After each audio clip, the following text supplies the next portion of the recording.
اعوذ باللہ من الشیطان الرجیم بسم اللہ الرحمن الرحیم یسألونک عن الانفال الحمدللہ بفضل تعالی سورہ انفال کا بیان شروع ہوتا ہے۔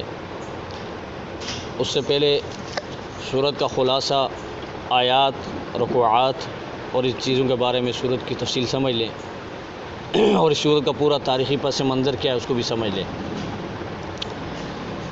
گزشتہ جو سورت تھی سورہ اعراف، اس کے اندر جہاد باللسان کا ذکر تھا، اور سورہ انفال اور سورہ توبہ اس کے اندر جہاد بالسیف کا ذکر ہے۔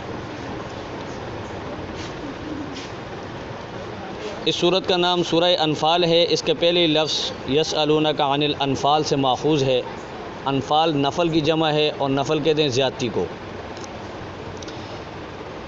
اس سورت کے اندر 75 آیات ہیں، 10 رکوع ہیں، اور 1631 الفاظ ہیں، 6294 حروف پر مشتمل یہ سورت ہے۔ اس سورت کے اندر اور اس سے اگلی سورت کے اندر سورہ توبہ کے اندر زیادہ تر جہاد ہی کے مضامین ہیں۔ جہاد کے متعلقات، قوانین اور اسلامی حکومت کے خد و خال کیا ہونے چاہیے اس کو بیان کیا گیا ہے۔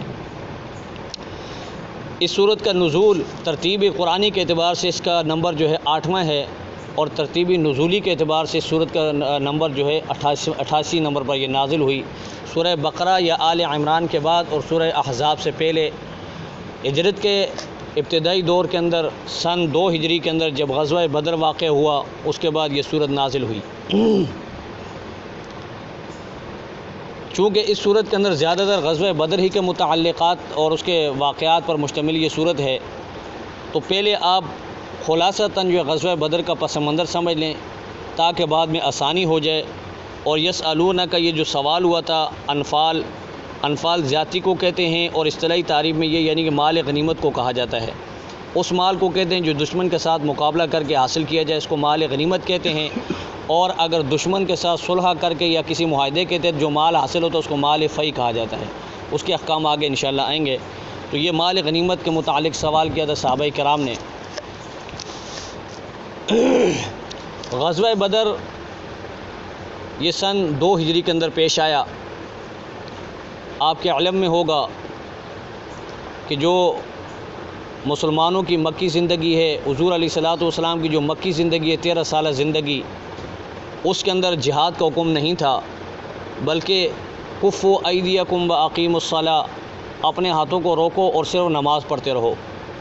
اور وہاں پر مسلمانوں کے اوپر کیا کیا مظالم ڈھائے گئے اور کیا کیا مصیبتوں کے پہاڑ ٹوٹے، اس سے تقریباً ہم سب مسلمان واقف ہیں کہ حضرت بلال رضی اللہ تعالیٰ عنہ پہ کیا گزری، سمیہ پہ کیا گزری، زنیرہ کے ساتھ کیا ہوا، خبیب کے ساتھ کیا ہوا۔ یہ سارے معاملات جو ہے آپ نے سنے ہوں گے، اور آپ کے شاید ذہن میں ہوں، یہ کتابوں میں پڑھے ہوں۔ بہرحال بہت سخت دور تھا وہ مسلمانوں کا، اور بہت ہی تکلیف دہ مرحلہ تھا مسلمانوں کے اوپر۔ کفار کوئی ایسا حربہ نہیں تھا جو مظلوم مسلمانوں کے اوپر استعمال نہیں کرتے تھے، ہر طرح سے ستاتے تھے، تکلیف دیتے تھے، یہاں تک کہ مسلمانوں کو مجبور کر دیا گیا کہ مسلمان وہاں سے اپنے آبائی وطن کو چھوڑ کر ہجرت کرنے پر مجبور ہوئے۔ اپنے بیوی بچوں کو چھوڑا، اپنے وطن کو چھوڑا، عزیز و اقارب کو چھوڑا، اپنے جو ہے زر زمین کو چھوڑا، اپنے مال دولت سب کو چھوڑ کر تنہا خالصتاً اللہ کی رضا کی خاطر جو ہے مدینے کی طرف ہجرت کر گئے۔ اب جب مسلمان وہاں پہ ہجرت کر کے مدینہ چلے گئے تو یہاں پہ ایک سوال پیدا ہوتا ہے کہ مکی زندگی میں اللہ تبارک و تعالیٰ نے جہاد کا حکم کیوں نہیں دیا؟ وہاں پہ کافر مار رہے ہیں، اور مسلمانوں کو صرف یہی کہ جی آپ تحمل سے، صبر سے جو ہے، استقلال سے جو ہے، صبر کا یعنی کہ برداشت کریں، اور آپ برداشت کرتے رہیں، آپ کو آگے سے جواب دینے کی اجازت نہیں ہے، مارنے کی اجازت نہیں ہے، صرف نماز پڑھنے کا حکم دیا گیا ہے۔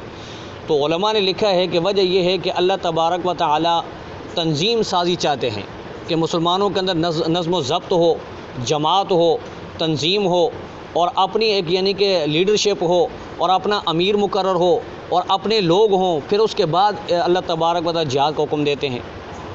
اور پھر جہاد کی 2 قسمیں ہیں، ایک جہاد جو اقدامی ہوتا ہے، ایک جہاد دفاعی ہوتا ہے۔ دونوں جہاد فرض ہوتے ہیں، لیکن فرق تھوڑا یہ ہوتا ہے کہ اقدامی جہاد جو یہ فرض کفایہ ہوتا ہے، اور جو دفاعی جہاد ہوتا ہے یہ فرض عین ہوتا ہے۔ یعنی دفاعی جہاد کے اندر جس طرح نماز فرض عین ہے، تو اس طرح دفاعی جہاد ہوتا ہے کہ شوہر کو یعنی کہ بیوی سے اجازت لینے کی ضرورت نہیں، اور بچوں کو اجازت کی ضرورت نہیں، بوڑھے بچے جوان عورتیں سب یعنی کہ اس جہاد کے اندر شریک ہو سکتے ہیں۔ اس کو دفاعی جہاد کہتے ہیں، اپنا دفاع کرنا۔ تو جب مسلمان وہاں پر مدینہ طیبہ کے اندر چلے گئے اور وہاں تھوڑے منظم ہوئے، جماعت بن گئی، اور پھر اللہ تبارک و تعالیٰ نے اذن للذین یقاتلون بانہم ظلموا وعلی نصرہم ان اللہ علی نصرہم لقدیر۔ پھر اللہ تعالیٰ نے جہاد کا باقاعدہ حکم نازل فرمایا، اس سے پہلے اللہ تعالیٰ نے جہاد کو حکم نہیں دیا تھا۔ اب یہ غزوہ بدر کیسے پیش آیا اور اس کی کیا وجوہات ہوئیں؟ تو قریش مکہ کا ایک قافلہ ابو سفیان کی سرکردگی کے اندر، سربراہی کے اندر جو ہے شام کی طرف روانہ ہوا، جس میں جو ہے 60 قریشی بھی ساتھ میں موجود تھے، مرد حضرات، اور اس کے علاوہ 1000 اونٹ تھے، اور تقریباً یہ 60,000 دینار کا جو ہے ساز و سامان تھا اس قافلے کے اندر۔ اب یہ جس شام چلے گئے اور شام سے واپسی مکہ کی طرف آ رہے تھے، تو نبی رحمت صلی اللہ علیہ وسلم کو پتہ چل گیا کہ ابو سفیان کا ایک تجارتی قافلہ آ رہا ہے، اور یہ بھی جنگی ایک حربہ ہوتا ہے، یہ ذہن میں رکھیں کہ دشمن کے جو ہے معاشی طور پر دشمن کو کمزور کیا جائے، تاکہ اس کی معیشت اتنی کمزور ہو جائے کہ وہ مقابلے میں کھڑا نہ ہو سکے۔ تو نبی کریم علیہ الصلوۃ والسلام نے بھی صحابہ کرام سے مشورہ لیا کہ اب کیا کیا جائے، تو صحابہ کرام نے کہا جی کہ ہم اس لشکر کا تعاقب کرتے ہیں، اس لشکر کو پکڑتے ہیں۔ تو حضور علیہ الصلوۃ والسلام نے چند صحابہ، چونکہ باقاعدہ جنگ کی تیاری کے لیے جا نہیں رہے تھے، قافلے کی سرکوبی کے لیے اور قافلے کو پکڑنے کے لیے جا رہے تھے، تو آپ علیہ الصلوۃ والسلام نے جو صحابہ موجود تھے ان کو ساتھ لیا، اور آپ علیہ الصلوۃ والسلام روانہ ہو گئے۔ تقریباً 313 صحابہ کرام کی تعداد تھی، اور ان کے بعد جو ہے 2 گھوڑے تھے، 70 اونٹ تھے، اور تقریباً 60 زرہیں تھیں۔ یہ یعنی کہ کل سامان تھا ان کا۔ اب وہاں سے روانہ ہوئے تو مقام صفرا پر جب پہنچے تو ابو سفیان، جس کو پتہ چل گیا تھا کسی ذرائع سے، تو اس نے اپنے قافلے کو جو مدینہ کے قریب سے راستہ گزرتا تھا اس کے بجائے دوسرے راستے پر ڈال دیا، اور دوسری طرف سے جو ہے وہ مکہ کی طرف روانہ ہو گیا، تاکہ قافلہ جو ہے مسلمانوں سے محفوظ رہے۔ تو اور ساتھ میں اس نے ایک بندہ جو ہے مکہ کی طرف دوڑا دیا کہ بھئی تو گھوڑے کو اس کو بھیجا کہ آپ فوراً جا کر مکہ والوں کو اطلاع کرو کہ بھئی اپنے مال کی خبر لو۔ تو اس شخص نے جو ہے قدیم زمانے کے جو دستور ہوتا تھا اس کے مطابق جو ہے اونٹ کا کان کاٹ دیا، اور اونٹ کے ناک کو چیر دیا، اور اپنی قمیض اپنا کرتا آگے پیچھے سے پھاڑ دیا، اور چیختا ہوا داخل ہوا کہ مکہ والو اپنے سامان کی خبر لو، اپنے تجارتی مال کی خبر لو، مجھے لگ رہا ہے کہ اب تمہارے ہاتھ میں ایک رتی یعنی کہ کچھ بھی نہیں آنے، ٹکا بھی تمہارے ہاتھ نہیں آنے والا، وہ تو مسلمانوں کے ہاتھ چلا جائے گا، یہ ہو گیا وہ ہو گیا۔ تو اس قسم کا شور شرابہ جب اس نے کیا تو سارے مکے کے اندر قرام مچ گیا۔ اب ظاہر بات ہے سب نے جو ہے اپنا سارا سرمایہ جو ہے اس پہ لگایا ہوا تھا، اس قافلے پہ، اور سارا سرمایہ لے کر گیا ہوا تھا وہ ابو سفیان۔ تو اب یہ مکہ والے جو ہے انہوں نے بڑی تیاری کے ساتھ جی، اب ان کے سامنے دو چیزیں تھیں۔ ایک تو جی ہم نے اپنے لشکر کو بھی بچانا ہے، اور دوسرا جی یہ روزمرہ کے خطرات ہیں، ان خطرات کو بھی ختم کرنا ہے، مسلمانوں کی طرف جو ہمیں خطرات ہیں۔ اب یہ مٹھی بھر جو مسلمان مدینہ کے اندر جا کر جمع ہوئے ہیں، اب ایک بار یک بار کی جو ان مسلمانوں پر حملہ کیا جائے گا اور ان کو صفحہ ہستی سے مٹا دیا جائے گا۔ وَمَكَرُوا وَمَكَرَ اللَّهُ۔ اب ان کافروں کی تدبیر یہ تھی، ان کی سازش یہ تھی۔ دوسری طرف اللہ تبارک و تعالیٰ بھی تدبیر کر رہے تھے، اور اللہ کی خفیہ تدبیر بڑی بہتر ہوتی ہے اور بڑی عظیم الشان ہوتی ہے۔ تو اللہ تبارک و تعالیٰ کی تدبیر یہ تھی کہ اللہ تبارک و تعالیٰ نے صحابہ کرام کو گھروں سے نکالا، نکلو، تلوار نہیں لینی، نیزے نہیں لینے، گھوڑے نہیں ہونے چاہیے سب کے پاس، بس چند اونٹ ہوں، 2 گھوڑے ہوں، بس نکلو، بے سر و سامانی کی حالت میں نکلو۔ اب جب صحابہ کرام نکل گئے، پتہ چلا جی ابو سفیان کا قافلہ تو ہمارے ہاتھ سے نکل گیا تقریباً، اور حضور علیہ الصلوۃ والسلام مقام صفرا پر تھے۔ تو آپ علیہ الصلوۃ والسلام کو پتہ چلا کہ جی ابو جہل اور بڑے بڑے سرداران قریش کی جو سرکردگی کے اندر مشرکین کا ایک بہت بڑا لشکر، تقریباً 1000 کے لگ بھگ ان کی تعداد تھی، جس میں جو ہے 100 گھڑ سوار تھے، اور 600 جو ہے نیزہ جو ہے وہ زیرہ پوش تھے، اس کے علاوہ دوسرے یعنی کہ ساز و سامان کے ساتھ، اور گانے والی عورتیں ساتھ میں گانا گاتی ہوئی جا رہی ہیں، اور ڈول کی یعنی تھاپ پر رقص ہو رہا ہے، یعنی کہ ان کا منصوبہ یہ ہے کہ آج مسلمانوں کو صفحہ ہستی سے مٹا دیں گے، ان کی تدبیر یہ۔ اور دوسری طرف میرے رب کی تدبیر کچھ اور تھی۔ تو بہرحال حضور علیہ الصلوۃ والسلام کو جب پتہ چلا، آپ کو علم ہو گیا کہ جی ابو جہل تو بہت بڑے لشکر کے ساتھ جو ہے ہم پہ حملہ آور ہے، تو اب حضور علیہ الصلوۃ والسلام نے صحابہ کرام کو اکٹھا کیا، کہا کہ بھئی بات سنو، تمہارے سامنے 2 لشکر اس وقت، اور میرے رب نے مجھ سے وعدہ فرمایا کہ ایک پر تمہیں غالب کرے گا وہ، اب چاہے تو ابو سفیان کا تعاقب کرو، اللہ تعالیٰ اگر اس کے پیچھے جانا چاہے تو اللہ تعالیٰ اس پہ غلبہ دے گا، اگر چاہے تو ابو جہل کے لشکر یعنی فوجی لشکر سے ٹکر لو تو اللہ تبارک و تعالیٰ اس پہ بھی تمہیں غالب کرے گا۔ خود نبی کریم صلی اللہ علیہ وسلم کی رائے یہ تھی اور آپ صلی اللہ علیہ وسلم چاہتے یہ تھے کہ ابو جہل کے لشکر سے ٹکرایا جائے۔ اب چونکہ حق اور باطل کا وہ مین معرکہ تھا اور اس کے بعد اللہ تعالیٰ نے حق اور باطل کو بالکل واضح کر دیا، تفریق کر دی کہ حق حق ہوتا ہے اور باطل باطل ہوتا ہے۔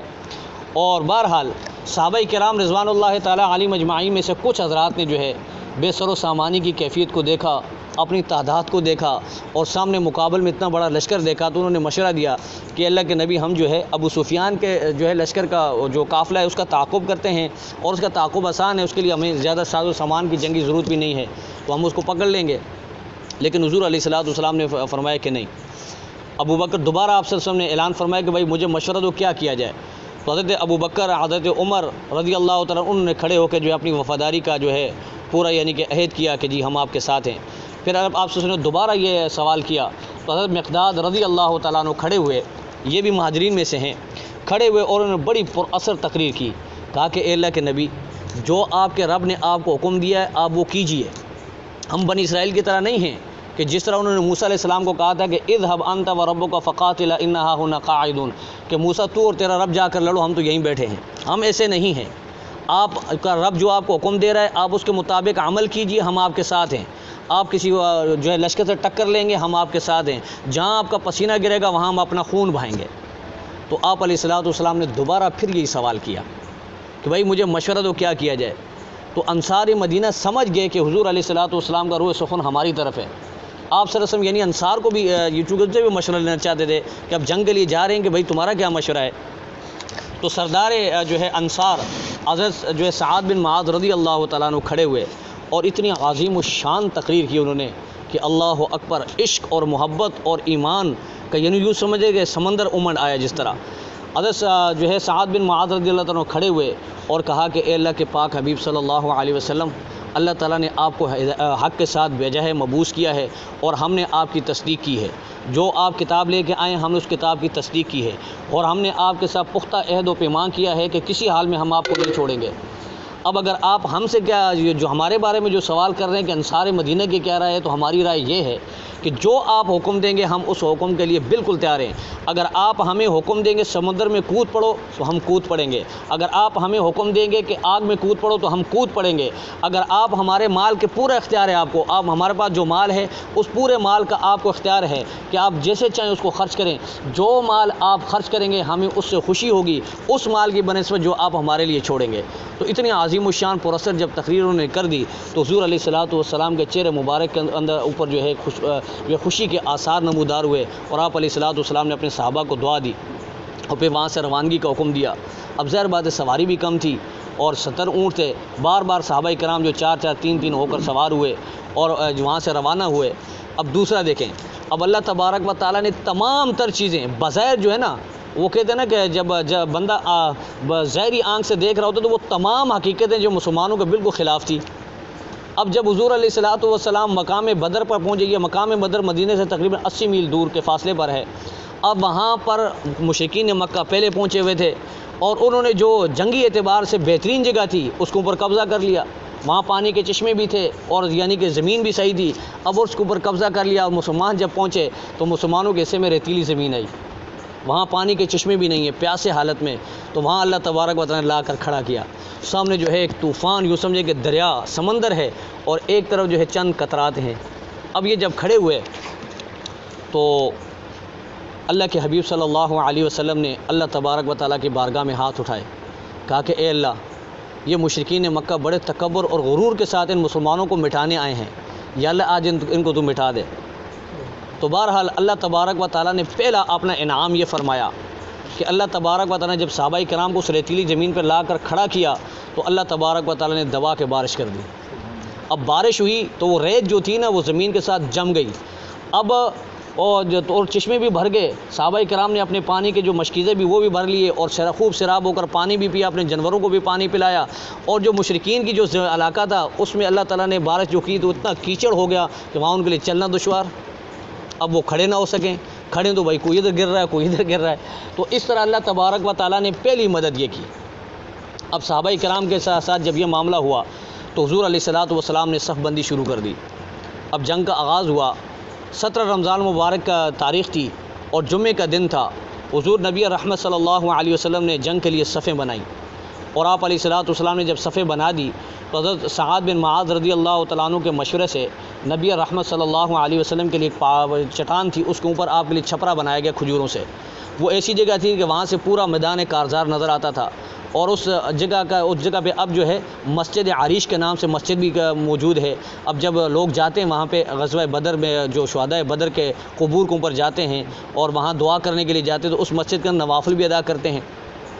تو بہرحال حضور علیہ الصلوۃ والسلام نے صف بندی کر دی اور اس طرح جو ہے جنگ کا آغاز ہوا. تو مشرکین مکہ کی طرف سے 3 بہادر میدان میں اترے. مسلمانوں کی طرف سے حضرت حمزہ رضی اللہ تعالیٰ عنہ، حضرت حیدر کرار شیر خدا، حضرت علی رضی اللہ تعالیٰ عنہ، حضرت عبیدہ بن حارث رضی اللہ تعالیٰ عنہ، یہ 3 حضرات میدان میں اترے. اب حضرت حمزہ اور حضرت علی رضی اللہ تعالیٰ عنہ نے تو پہلے ہی وار میں جو کفار کو جو ہے اپنے مقابل کافر تھے ان کو ختم کر دیا. دوسری طرف سے کافروں کی طرف سے جو ہے شیبہ، عتبہ اور ولید جو ہے یہ 3 حضرات اترے تھے. تو حضرت علی رضی اللہ تعالیٰ عنہ، حضرت حمزہ رضی اللہ تعالیٰ عنہ اپنے مقابل کو مار دیا تو حضرت عبیدہ بن حارث رضی اللہ تعالیٰ عنہ زخمی ہو گئے. انہوں نے بھی اپنے مقابل کو مار تو دیا لیکن ان کو تلوار لگ کے یہ زخمی ہو گئے، ان کا پاؤں کٹ گیا. ان کو زخمی حالت میں حضرت علی نے اٹھایا اور حضور علیہ الصلوۃ والسلام کے پاس لے کر گئے. تو آپ علیہ الصلوۃ والسلام نے اپنے زانو مبارک پر ان کا سر رکھا اور آخری چونکہ لمحات ایسے تھے تو حضرت ابو عبیدہ بن حارث رضی اللہ تعالیٰ نے فرمایا کہ اللہ کے حبیب، کیا میں اللہ کے راستے میں شہید ہو چکا ہوں؟ تو کہا کہ عبیدہ تو شہید نہیں بلکہ تیری شہادت کی گواہی میں دوں گا. اللہ اکبر، دیکھیں کتنا عظیم شہید ہوگا. تو خود اللہ کے حبیب نے فرمایا کہ تیری شہادت کی گواہی میں دوں گا. اور پھر کچھ دیر کے بعد حضرت عبیدہ رضی اللہ تعالیٰ عنہ جو ہے شہید ہو گئے، ان کا انتقال ہوا. حضور علیہ الصلوۃ والسلام نے خود ان کو اپنے دست مبارک سے قبر میں اتارا اور ان کے لیے دعائیں کی. ٹھیک ہے نا جی. تو یہ بڑے عظیم و شان صحابی ہیں جن کو اللہ کے حبیب صلی اللہ علیہ وسلم نے سب سے پہلے میدان جہاد میں شہید ہونے والے مردوں میں، عورتوں میں تو حضرت سمیہ رضی اللہ تعالیٰ عنہ ہیں جن کو جو ہے ابو جہل ملعون نے جو ہے تلوار مار کر جو نیزہ مان کر شہید کر دیا تھا. لیکن مردوں میں سب سے پہلے حضرت عبیدہ بن حارث رضی اللہ تعالیٰ عنہ شہید ہوئے. اور جب یہ شہید ہوئے تو اللہ کے نبی نے ان کو قبر میں اتارا اور پھر ان کے لیے دعا کی. بہرحال اس کے بعد جو گمسان کی لڑائی شروع ہوئی، جب حضور علیہ الصلوۃ والسلام چھپرے سے باہر نکلے تو آپ علیہ الصلوۃ والسلام نے دیکھا کہ مقابل اتنا بڑا لشکر ہے اور میرے مٹھی بھر چند مسلمان ہیں. تو اللہ تبارک و تعالیٰ نے مسلمانوں کو جو ہے دوسری مدد اللہ تبارک و تعالیٰ نے مسلمانوں کے ساتھ یہ فرمائی تھی. ایک تو وہاں پر مدد کی کہ اللہ تعالیٰ نے پانی کا بندوبست کر دیا اور جو جنگی اعتبار سے جو موضوع چیز تھی اللہ تعالیٰ نے وہ مسلمانوں کے حق میں کر دی. اب دوسرا ظاہر بات انسان فطرت انسان کی کہ دل کے اندر یہ چیزیں آتی ہیں، بشری تقاضا ہے. تو جب کچھ مسلمانوں کے دل میں ہلکا سا خیال ہے، بالکل ہلکا سا خیال آیا کہ جی لشکر بڑا ہے سامنے، ہمارے پاس تو تلوار بھی نہیں، نیزے بھی نہیں، گھوڑے بھی نہیں، کیسے لڑیں گے؟ تو فوراً اللہ تبارک و تعالیٰ نے جبرائیل کو کہا کہ فوراً اترو.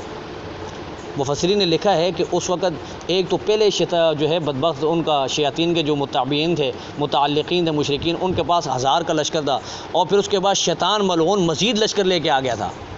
تو اس طرح یعنی کہ وہ ڈبل ہو گیا. تو صحابہ کرام کو یہ ہوا کہ یہ تو اب ڈبل ہو گیا جی، اب معاملہ تو زیادہ سخت ہو گیا.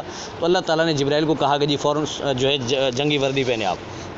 جبرائیل علیہ الصلوۃ والسلام نے جنگی لباس پہنا اور میدان بدر میں جو ہے 1000 کا لشکر لے کے آئے. پہنچ کے صحابہ کرام نے اپنی آنکھوں سے دیکھا، حضور علیہ الصلوۃ والسلام نے دیکھا، اور پھر اس کے بعد جو ہے جب مزید یعنی کفار کے ساتھ دوسرے کفار بھی ملتے گئے تو اللہ تعالیٰ نے پھر جو ہے 3000 کا لشکر اتارا حضرت اسرافیل کی سرکردگی میں. اسرافیل علیہ الصلوۃ والسلام کمان کر رہے تھے. پھر اس کے بعد اللہ تبارک و تعالیٰ نے 5000 فرشتوں کا لشکر اتارا جس کی میکائیل علیہ الصلوۃ والسلام جو ہے وہ کمان کر رہے تھے. سوال یہاں یہ ہے، ایک جبرائیل کافی نہیں ہے؟ قوم لوط کو ایک پر پہ اٹھایا اور لے جا کے پٹخ دیا. یہ ابو جہل وغیرہ یہ کیا چیز ہے؟ حضرت جبرائیل کے سامنے کوئی چیزیں مچھر ہیں. ٹھیک ہے. اور جبرائیل علیہ الصلوۃ والسلام اتنے طاقتور فرشتے ہیں جن کی طاقت کا بندہ اندازہ ہی نہیں لگا سکتا. ٹھیک ہے نا جی. اور اتنے تیز رفتار ہیں کہ جن کی تیز رفتاری کا بھی کوئی اندازہ نہیں. روایت میں آتا ہے کہ جب حضرت یوسف علیہ الصلوۃ والسلام کو کنویں میں پھینکا جا رہا تھا تو اس وقت جبرائیل علیہ الصلوۃ والسلام سدرۃ المنتہا پہ تھے. یعنی سدرۃ المنتہا آخری بارڈر ہے، وہاں سے آگے پھر جبرائیل علیہ الصلوۃ والسلام نہیں جا سکتے. تو پھر آپ درمیان میں فاصلے لگاتے رہیں. ایک یعنی کہ زمین سے آسمان کا فاصلہ تقریباً 500 سال کا، پھر ایک آسمان کی موٹائی جو ہے 500 سال، پھر دوسرے آسمان اور کے درمیان فاصلہ پتہ نہیں کتنا بنتا ہے، یہ پتہ نہیں ہزاروں سال بن جاتے یہ. تو جبرائیل علیہ السلام وہاں موجود تھے. اب یوسف علیہ السلام کو ان کے بھائیوں نے کنویں میں سے پھینکا تو اللہ نے حکم دیا کہ جبرائیل میرے یوسف کو پھینک دیا ہے لیکن میرا یوسف زمین پہ نہیں جانا چاہیے. تو پلک چھپکنے سے پہلے حضرت جبرائیل علیہ السلام نے آ کے یوسف علیہ السلام کو اپنے پروں پہ اٹھا لیا, زمین پہ پہنچنے نہیں دیا. اتنے تیز رفتار اور اتنے بڑے فرشتے ہیں کہ اللہ کے حبیب نے فرمایا کہ اس کے 600 پر ہیں. کتنے؟ 600 پر ہیں. اگر ایک پر یہ کھول دے تو مشرق سے مغرب پوری کائنات چھپ جائے. تو اتنا بڑا فرشتہ اللہ تعالیٰ ایک جبرائیل کو حکم دیتے, جبرائیل ایک ہوا پھونک مارتے تو یہ سارے اڑ کے ختم ہو جاتے. تو یہاں اللہ تبارک و تعالیٰ نے ان کو وردی میں اتارا اور اتنا لشکر پہ لشکر کیوں اتارا؟ علماء نے اس کا جواب یہ لکھا ہے کہ چونکہ صحابہ کرام کی اللہ تبارک و تعالیٰ دل کے اندر یہ قوت پیدا کرنا چاہتے تھے اور ان کو یہ دکھانا چاہتے تھے کہ دیکھو تم اگر اللہ کے بھروسے پر لڑو گے تو اس طرح اللہ تبارک و تعالیٰ کی مدد فرشتوں کی حالت میں تمہارے ساتھ ہوگی. تو اس کے بعد یہی واقعہ ہے کہ یہ غزوہ بدر پہلا امتحان تھا. صحابہ کرام نے جب یہ دیا اس کے بعد صحابہ کرام نے پیچھے مڑ کے نہیں دیکھا سامنے کون ہے, کیا حیثیت ہے, کیا ہے, بم ہے, ایٹم بم ہے. یہ جو ایٹم بم جیسے ہم ڈرتے ہیں نا, یہ صحابہ کرام کے سامنے کھلونا ہے. ٹھیک ہے نا جی, دریا ہے, وہ اس کو کوئی اہمیت نہیں دیتے تھے. اب یہ چونکہ جو پہلا امتحان تھا وہ اللہ تعالیٰ نے تھوڑا سخت لیا, ٹھیک ہے, اور پہلے امتحان میں اللہ تبارک و تعالیٰ نے ساتھ میں یعنی انعامات بھی دکھا دیے کہ یہ ہوگا تمہارے ساتھ. تو صحابہ کرام کے دل اتنے مضبوط ہو گئے کہ پھر اس کے بعد صحابہ کرام کے سامنے کوئی غزوہ ایسا نہیں کہ جس میں صحابہ کرام کے قدم ڈگمگائے ہوں یا کبھی دل میں ایسا خیال آ گیا ہو کہ بھائی جی یہ سامنے لشکر بڑا ہے, ہم کیسے لڑیں گے. کبھی خیال نہیں آیا. تو اللہ تبارک و تعالیٰ نے اس طرح صحابہ کرام کی مدد فرمائی. اب اللہ تبارک و تعالیٰ نے ہوا یہ کہ صحابہ کرام نے جو ہے ان کفار کو جو شکست دی اللہ کے حکم سے. اور حدیث میں آتا ہے کہ اللہ کے نبی صلی اللہ علیہ وسلم فرمایا کہ جبرائیل علیہ السلام جب حضور صلی اللہ علیہ وسلم باہر نکلے اور گھمسان کی لڑائی تھی, زوروں پر لڑائی شروع تھی, تو حضور علیہ السلام اپنے چھپرے سے باہر نکلے تو جبرائیل علیہ السلام نے مٹی دی نیچے سے اٹھا کے آپ صلی اللہ علیہ وسلم کو اور فرمایا کہ اللہ کے حبیب اس کو پھینک دیں. تو آپ علیہ السلام نے وہ مٹی جو ہے اپنے مٹھی مبارک سے یوں پھینکی تو اللہ تبارک و تعالیٰ نے اس مٹی کے ذرات کو, کوئی کافر ایسا نہیں بچا تھا جس کے کان, ناک, آنکھ میں وہ مٹی نہ پہنچی ہو. اللہ تعالیٰ نے پہنچائی سب, یعنی کہ وہ بدحواس ہو گئے. اب کریں تو کیا کریں بھائی, کدھر جائیں, کہاں جائیں, کیا لڑیں, کیا, سب کو اللہ تعالیٰ نے اندھا کر دیا. اور اس طرح مسلمانوں نے ان کی گردنیں کاٹی. اللہ تبارک و تعالیٰ نے مسلمانوں کو فتح سے ہمکنار فرمایا. اور اس طرح جو ہے 70 کافر کے بڑے بڑے سردار, ابو جہل, عتبہ, شیبہ, یہ بڑے بڑے سردار جو مارے گئے اور 70 کو مسلمانوں نے گرفتار کیا. پھر اس کے بعد ہوا یہ کہ جب یہ کفار شکست کھا کے بھاگنے لگے تو مسلمانوں کے 3 گروہ بن گئے. مسلمانوں کی جماعت جو 3 گروہ میں تقسیم ہو گئی. ایک گروہ وہ تھا جو حضور علیہ السلام کی حفاظت پر مامور تھا. دوسرا گروہ وہ تھا جو مال غنیمت اکٹھا کرنے میں لگ گیا, مال غنیمت جمع کر رہے تھے. تیسرا گروہ وہ تھا جو کفار کا تعاقب کر رہا تھا, جو بھاگے ہوئے کافر تھے ان کے پیچھے بھاگ رہا تھا.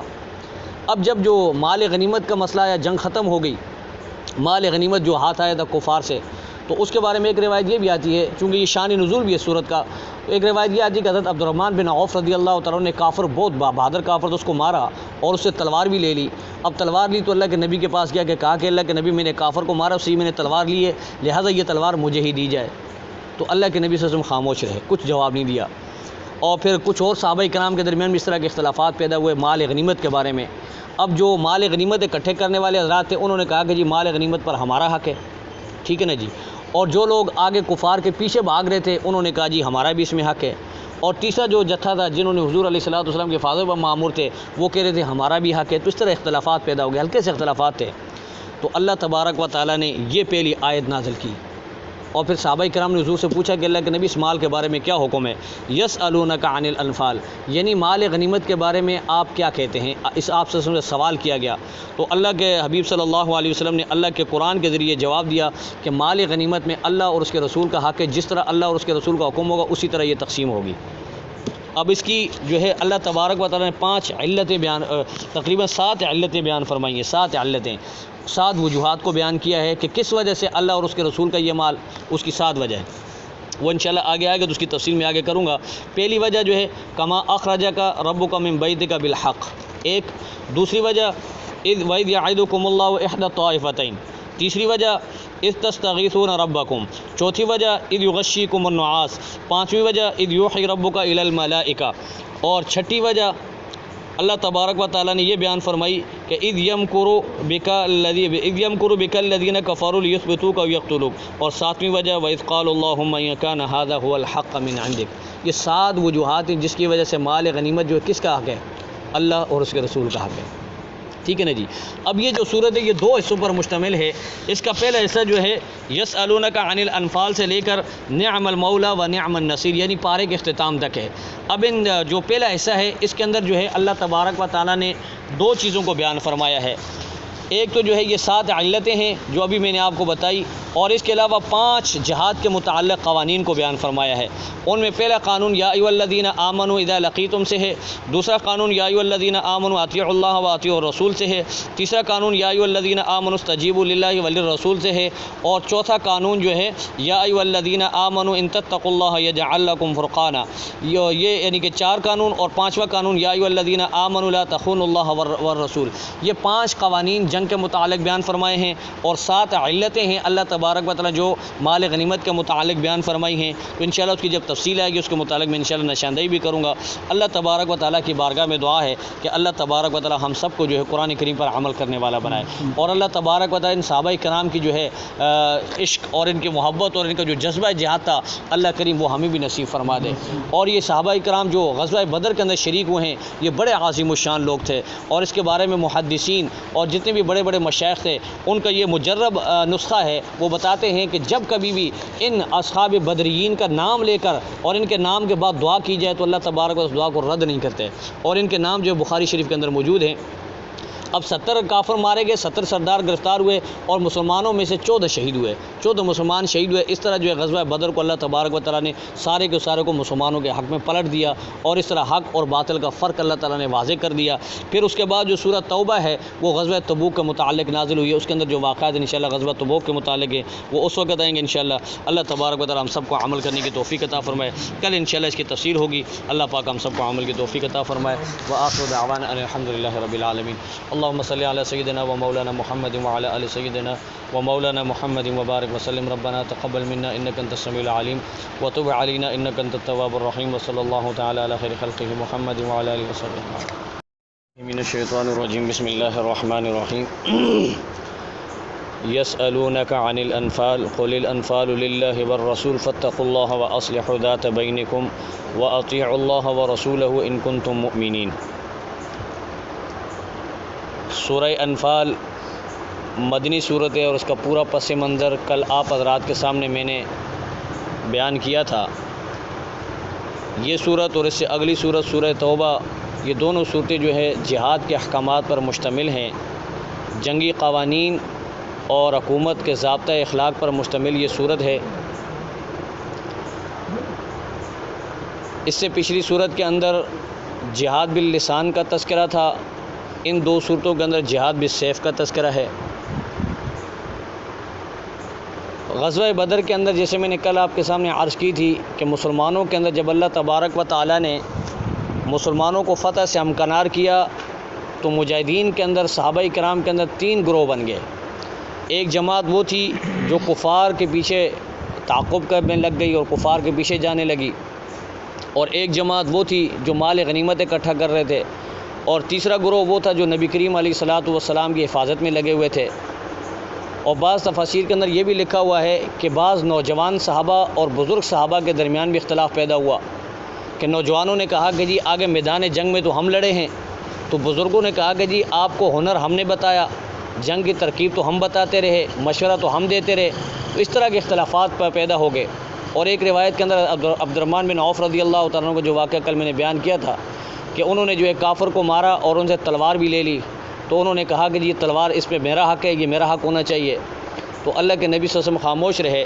تو پھر اس کے بعد اللہ تبارک و تعالیٰ جب صحابہ کرام کے درمیان اس مال غنیمت کے بارے میں اختلاف پیدا ہو گیا کہ آیا یہ مال غنیمت جو کفار سے حاصل ہوا ہے مرنے کے بعد، کافروں کے مرنے کے بعد اللہ تبارک و تعالیٰ نے جو مسلمانوں کو جو مال دیا اس کو مال غنیمت کہتے ہیں، اس مال غنیمت میں کس کس کا حق ہے اور کس طرح کا حق ہے، تو اس کو اللہ تبارک و تعالیٰ نے اس صورت کے اندر شروع میں بیان کیا.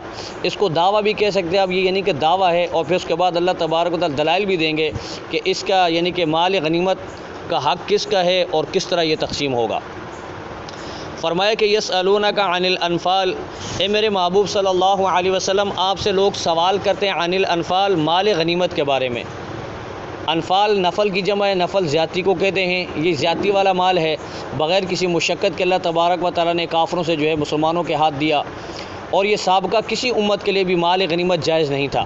یعنی اگر سابقہ جو امتیں ہوتی تھیں وہ جنگ کرتی تھی اور جنگ کے بعد کافروں کو شکست دینے کے بعد اگر ان کے ہاتھ کوئی مال وغیرہ لگتا تھا تو اس کے لیے طریقہ کار یہ تھا کہ اس مال کو ایک جگہ میں لے جا کر اکٹھا کر کے جمع کر دیا جاتا اور آسمان سے ایک آگ آتی تھی جو اس کو جلا کر خاکستر کر دیتی تھی، تو بس یہ تھا، اور ان کے لیے یعنی اس کو استعمال کرنا جائز نہیں تھا۔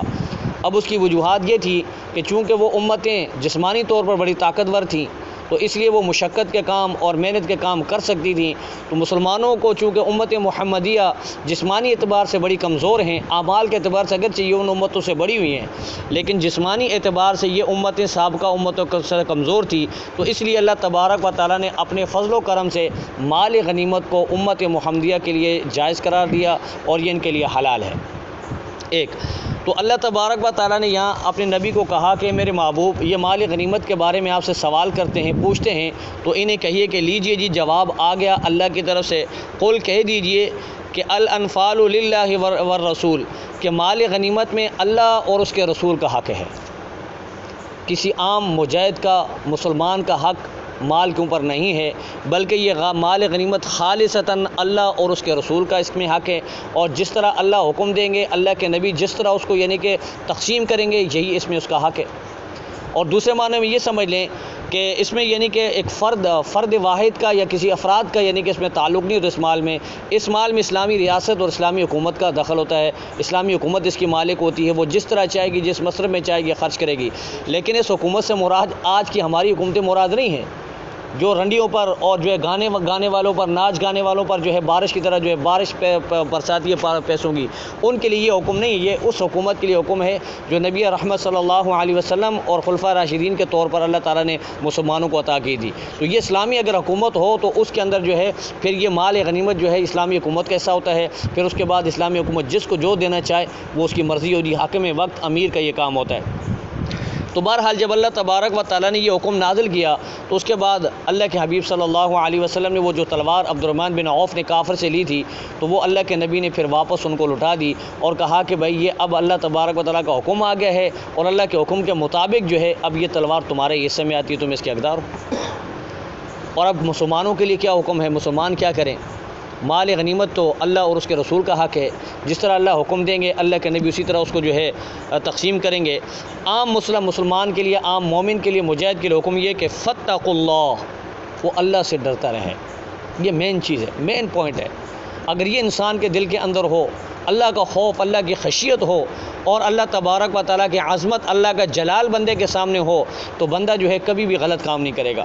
تو فرمایا کہ فاتقوا اللہ، یہ فاتقوا اللہ اتنا عظیم جملہ ہے، اگر اس کو آپ دیکھیں نا تو یہ ایک طرح کا یعنی کہ یوں سمجھیں کہ ایک زبردست قسم کا انجیکشن ہے اللہ کی طرف سے، فاتقوا اللہ ایمان والوں کے لیے، کہ جب یہ انجیکشن لگ گیا تو ایمان والا کبھی بھی برائی کا ارتکاب نہیں کرتا، کبھی بھی برائی کی طرف نہیں جاتا، پھر اس کی نگاہیں جو ہے وہ اللہ کی مرضی کے مطابق دیکھتی ہیں۔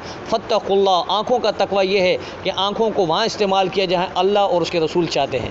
کانوں کا تقوی یہ ہے کہ کانوں سے اللہ کا کلام سنا جائے، اللہ کی باتیں سنی جائیں، اللہ کا ذکر سنا جائے۔ زبان کا تقوی یہ ہے کہ زبان کو صحیح استعمال کیا جائے، غلط سے استعمال نہ کیا جائے، کسی مسلمان کی غیبت نہ کی جائے، کسی مسلمان کو اس زبان سے جو ہے ستایا نہ جائے۔ ہاتھوں کا جو تقوی یہ ہے کہ ان ہاتھوں سے حلال رزق کمایا جائے اور حلال کاموں کے اندر اس کام کو، مال کو خرچ کیا جائے۔ اور پاؤں کا تقوی یہ ہے کہ ان پاؤں کو صحیح راستے میں استعمال کیا جائے، اللہ کے راستے میں نکلیں، جہاد کے راستے میں نکلیں، یہ پاؤں ہمارے وہاں استعمال ہوں، یہ پاؤں کا تقوی ہے۔ تو بہرحال فرمایا کہ فاتقوا اللہ، ایمان والوں کو چاہیے کہ وہ اللہ سے ڈریں۔ اب آپس میں ظاہر بات ہے تنازع جو ہو جاتا ہے، آپس میں اختلافات پیدا ہو جاتے ہیں، وَأَصْلِحُوا ذَاتَ بَيْنِكُمْ، آپس کے اختلافات کو جو ہے اصلاح حال اور اصلاح کر کے باہمی مشورے سے، پیار محبت سے ان جو اختلافات کو ختم کیا جائے، انتشار کی کیفیت نہ پیدا کی جائے، اپنی تنظیم کے اندر دراڑیں پیدا نہ کریں۔ اتفاق اور اتحاد کی اللہ تبارک و تعالیٰ کی بڑی عظیم نعمت ہے۔ اگر مسلمانوں کے اندر اتفاق اور اتحاد ہوتا تو آج مسلمان جس طرح بکھرے ہوئے ہیں، مسلمان بکھرے ہوئے نہ ہوتے۔ صحابہ کرام کے درمیان اتحاد تھا، کوئی روم کا تھا، کوئی فارس کا تھا، لیکن وہ فارسی یا رومی نہیں کہلاتے تھے، وہ مسلمان تھے اور وہ آپس میں بالکل ایک تھے۔ انما المؤمنون اخوہ، وہ بالکل اس آیت کا مصداق تھے کہ ایمان والے آپس میں بھائی بھائی ہیں۔ وَأَصْلِحُوا بَيْنَ أَخَوَيْكُمْ، جب دو بھائیوں کے درمیان اختلاف ہو جائے تو دوسروں کو چاہیے یہ ہے کہ وہ ان کے درمیان اصلاح کروائیں۔ اللہ تبارک و تعالیٰ نے ایمان والوں کو یہ حکم دیا کہ وہ آپس میں جو اختلافات پیدا ہو جاتے ہیں ان اختلافات کو جو ہے اس کی اصلاح کریں اور ان کو ختم کرنے کی کوشش کریں، اپنی یکجہتی کو پارا پارا نہ کریں، اپنے اتحاد کو نہ توڑیں۔ بندہ جب اتحاد ٹوٹتا ہے نا تو پھر یہ سمجھ لو کہ جو اتحاد کو توڑنے میں پہل کرتا ہے یا جو نہیں کرتا تو پھر سب ہی اس میں یعنی کہ آ جاتے ہیں، پھر جو ہے دشمن سب کے اوپر غلبہ حاصل کرتا ہے، دشمن سب کو ملیا میٹ کر دیتا ہے۔ ایک بزرگ تھے، وہ قریب الموت تھے، اس کے 6-7 بیٹے تھے، اس نے اپنے بیٹوں کو بلایا اور بیٹوں کو جو ہے ایک ایک بیٹے کو لاٹھیاں دی، ڈنڈیاں دی، کہا بیٹا ان کو توڑو۔ تو وہ جوان بیٹے تھے، سب نے پکڑی اور لاٹھیاں توڑ دی۔ تو باپ نے پھر ان تمام 7 لاٹھیوں کو اکٹھا کیا اور ان کو باندھ کر پھر کہا کہ بیٹا ان کو توڑو۔ اب ایک ایک بیٹے کو دیا، کہا توڑو، نے بڑا زور لگایا، نہیں ٹوٹا۔ پھر 6 کے 6 بیٹوں کو کہا کہ اب زور لگاؤ، وہ 6 کے 6 بیٹوں نے زور لگایا تب بھی نہیں ٹوٹا۔ تو باپ نے کہا کہ بیٹا سمجھانا تمہیں مقصود ہے کہ جب تک تمہارے اندر اتحاد اور اتفاق رہے گا، تمہارے اندر یکجہتی رہے گی، تمہارا اکا برقرار رہے گا تو تمہیں دنیا کی کوئی طاقت توڑ نہیں سکے گی۔ اگر تم بکھر گئے تو ان لاٹھیوں کی طرح تم بھی ٹوٹ جاؤ گے۔ وہ ایک فرضی کہانی ہے کہ ایک جنگل کے اندر جو 3 بیل رہا کرتے تھے، ایک کالا رنگ کا تھا، ایک جو ہے براؤن رنگ کا تھا، ایک سفید رنگ کا تھا۔ اب آپس میں تینوں بڑے محبت سے رہتے تھے، اتفاق اور اتحاد سے رہتے تھے۔ اب شیر نے سوچا کہ ان تینوں کا میں نے شکار تو کرنا ہے لیکن کروں کیسے؟ اب اگر قریب جائے تو تینوں مل کے مارتے ہیں، شیر کو قریب نہیں آنے دیتے، اتفاق اور اتحاد تھا۔ تو پھر شیر نے سوچا کہ ان کے درمیان سب سے پہلے مجھے اختلافات پیدا کرنے ہیں، پھر اس کے بعد ان کا شکار کروں گا۔ تو شیر سب سے پہلے جو ہے سفید والے کے پاس اور جو براؤن تھا اس کے پاس آیا، کہا کہ بھائی تم کتنے خوبصورت دونوں لگتے ہو، تمہاری جوڑی کتنی جچتی ہے اور آپس میں کتنے خوبصورت لگتے ہو۔ یہ جو کالا بیل ہے نا، کالا بیل، یہ تمہارے ساتھ بہت ہی برا لگتا ہے، اس کی وجہ سے تمہاری جوڑی کو جو ہے بڑا یعنی عیبدار ہو گئی، تمہاری جوڑی اچھی نہیں لگتی، تو لہذا تم اس سے جو کنارہ کشی کرو، تمہاری اپنی جوڑی بڑی خوبصورت لگتی ہے۔ ان دونوں نے بھی سوچا یار واقعی صحیح بات ہے، یہ کالا جو ہے منوس اتنا برا شے، اس کی برا رنگ ہے، یہ ہمارے ساتھ برا لگتا ہے، ہماری بھی خوبصورتی کو اس نے خراب کیا ہوا ہے، لہذا ہم اس کا ساتھ نہیں دے، اس کو الگ کر دیا۔ جب اس کو الگ کیا اب شیر کو موقع مل گیا، اب شیر نے کہا کہ چلو یہ اکیلا ہو گیا ہے، اب مجھے موقع مل گیا۔ شیر نے اس کو پکڑا اور اس کے شکار کر لیا، اس کو مار کے کھا لیا۔ پھر اس کے بعد جو ہے سفید والے کے پاس گیا، کہا کہ یار اب یہ جو براؤن ہے یہ تیرے ساتھ بہت برا لگتا ہے، ٹھیک ہے نا، لہذا تو جو ہے اب اکیلا اچھا لگتا ہے، خوبصورت لگتا ہے، تو اس کو اپنے ساتھ سے ہٹا دے۔ تو اس نے جو ہے سفید نے پھر یہی کیا، ٹھیک ہے نا جی، اور اس نے براؤن کو بھی اس طرح مار دیا۔ تو آخر میں جب شیر سفید والے کے پاس آیا تو سفید والے نے کہا کہ ہاں بھائی اب کیا کہنے آیا ہے؟ کہا کہ بھائی اب تیری باری ہے۔ کہا کہ میں اسی دن سے سمجھ گیا تھا جس دن سے تو نے میرے بھائی کالے کو مارا تھا نا، اس دن سے میں سمجھ گیا کہ جب سے ہمارا اتحاد ٹوٹا ہے اب میری خیر نہیں ہے، ہم تینوں کی خیر نہیں ہے۔ تو اس طرح تینوں ختم ہو گئے۔ تو اتحاد اللہ تبارک و تعالیٰ کی بڑی جو ہے برکت اور رحمتوں والی چیز ہوتی ہے۔ یہی بات ہے کہ آپ طالبان کو دیکھ لو، افغانستان کے اندر دنیا کی کفریہ طاقتوں نے جو ہے زور لگایا، انہوں نے دنیا کا ہر حربہ استعمال کیا، اللہ تبارک و تعالیٰ نے طالبان کے خلاف ان کا ہر حربہ ناکام کر کے دکھایا۔ کیوں؟ اتحاد تھا، ان کے اندر بڑی دراڑیں ڈالنے کی کوشش کی، یعنی کہ اختلافات پیدا کرنے کی کوشش کی، طالبان کے اندر دھڑے بنانے کی کوشش کی، لیکن وہ کامیاب نہیں ہوئے۔ ان کے اندر بڑا اتفاق اور اتحاد تھا۔ اللہ تبارک و تعالیٰ نے اس اتفاق اور اتحاد کی برکت سے آج دیکھیں افغانستان کے اندر ان کی طالبان کی حکومت ہے۔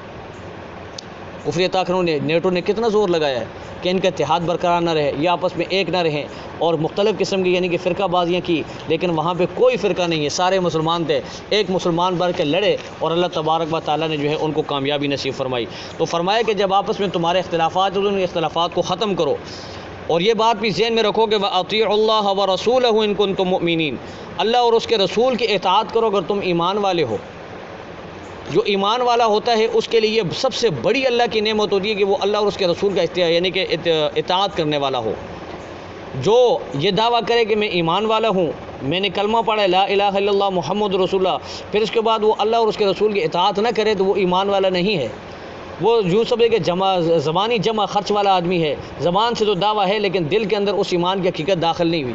اب ایک بندہ اللہ اور اس کے رسول کی نافرمانی کر رہا ہے، اللہ اور اس کے رسول کی باتوں کو نہیں مانتا، تو وہ اپنے آپ کو زبان سے بھلے کہے کہ میں عبداللہ ہوں، زبان سے وہ بھلے کہے کہ میں عبد الرحمن ہوں، زبان سے وہ بھلے کہے کہ میں عبد الرحیم ہوں، لیکن اللہ تبارک و تعالیٰ کے ہاں وہ نہ عبداللہ ہے، نہ عبد الرحمن ہے، نہ عبد الرحیم ہے، بلکہ وہ شیطان کا بندہ ہے۔ جو دعویٰ تو کرتے ہیں لیکن اس دعوے کے مطابق اعمال نہیں کرتے۔ بہرحال اللہ تبارک و تعالی ہم سب کو جو ہے ایمان کی قوت نصیب فرما دے، اور اللہ کریم ہمیں اتفاق اور اتحاد نصیب فرما دے، اور اللہ کریم ہم سب کو اپنے پیارے حبیب اور اللہ تبارک و تعالی اپنے احکامات کی ہمیں پیروی نصیب فرمائے۔ انشاءاللہ یہ آگے پھر ایمان والوں کے اوصاف بیان ہوں گے، وہ کل پڑھیں گے انشاءاللہ۔ اللہ پاک ہم سب کو عمل کی توفیق عطا فرمائے۔ وآخر دعوانا ان الحمد للہ رب العالمین۔ اللہم صلی علی سیدنا و مولانا محمد وعلی آل سیدنا و مولانا محمد وبارک وسلم۔ ربنا تقبل منا انک انت السمیع العلیم وتب علینا انک انت التواب الرحیم، وصلی اللہ تعالی علی خیر خلقہ محمد وعلی آلہ وصحبہ اجمعین۔